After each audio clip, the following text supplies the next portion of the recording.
En este video veremos cómo calcular la pérdida de carga o pérdida de energía en las tuberías debido a la fricción del agua. Primero, debemos conocer una ecuación general para las pérdidas de carga, la cual nos habla que una pérdida de carga es igual a un coeficiente que lo llamaremos coeficiente de resistencia a la fricción del agua, multiplicado por el caudal, que tendría que estar en metro cúbico segundo, elevado a un coeficiente n. Este coeficiente n varía entre 2 o puede ser 1.852. Esto dependiendo al autor que haya presentado su ecuación de pérdida de carga. Ahora, veamos que el resultado de esta pérdida de carga nos da en unidades de metro. Teniendo todo esto en cuenta, veamos los autores. Entonces, veamos que cada autor tiene una ecuación de pérdida de carga diferente, no todas son iguales.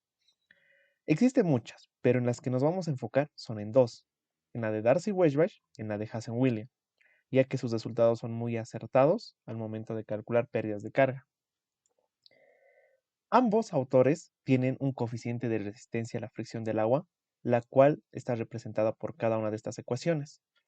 Como pueden observar, ninguna de estas se parece, ya que tienen diferentes factores y depende de ciertas cosas que son similares, pero tienen exponentes diferentes, como ser acá que el diámetro en Darcy-Weisbach es elevado a la quinta y en Hazen-Williams es elevado a la 4.87.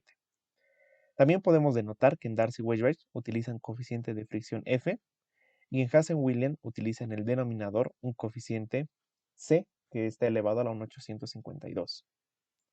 Ahora, en base a todo esto, las pérdidas de carga se modifican. Para Darcy-Weisbach, la pérdida de carga sigue siendo de manera general, como lo habíamos hablado, pero el coeficiente n que veíamos acá ya es diferente. Para Darcy-Weisbach debemos usar un coeficiente n igual a 2, que lo teníamos acá. Y para Hazen-Williams debíamos utilizar un coeficiente n de 1.852. Estos son los fundamentos que debemos comprender al momento de calcular una pérdida de carga o una pérdida de energía que existe en las tuberías. Teniendo en cuenta muy bien que estas ecuaciones funcionan muy bien cuando nosotros manejamos unidades en sistema internacional. Todo esto lo veremos con un ejemplo para que quede un poco más claro. Tengamos en cuenta el siguiente ejemplo, que para una tubería se tienen los siguientes datos. Un caudal de 0.0018 metro cúbico segundo, un diámetro que se encuentra a 0.05 metros, muy importante esta unidad en metros, la longitud de la tubería es de 120 metros y el material es PVC. Estos serían datos generales que podríamos tomarlos en cuenta. Luego de eso tendríamos que tomar en cuenta para cada ecuación los diferentes factores. Por ejemplo, los coeficientes F, en este caso para Darcy-Weisbach, se lo calcula de una manera muy diferente a lo que calcularíamos a la de Hazen-Williams. Si ustedes quieren ver cómo calcular el coeficiente F o el coeficiente de fricción de Darcy-Weisbach, tengo un video en el canal en el cual hablo acerca de cómo calcularlo en base a algunos datos y cómo poderlos representar. Ahora, el coeficiente C de Hazen-Williams depende casi directamente del tipo de material. Sin embargo, también hay forma de cómo poderlo calcular y también hay una forma de cómo compatibilizarlo con el coeficiente de fricción. Todo eso los dejaré por aquí arriba para que puedan verlo en los videos del canal. Ahora, ¿cuál sería la solución? Empecemos con la ecuación de Darcy-Weisbach. La ecuación de Darcy-Weisbach tendríamos que partir con el coeficiente de fricción que teníamos acá, donde tenemos que reemplazar tres variables, el coeficiente de fricción F, la longitud y el diámetro.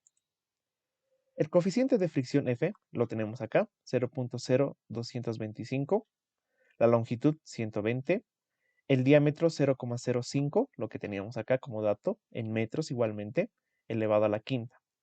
El resultado, como pueden observar, es un valor muy grande, pero los coeficientes de fricción o de resistencia a la fricción del agua siempre van a ser valores que pueden encontrarse de un valor muy pequeño hasta un valor muy alto.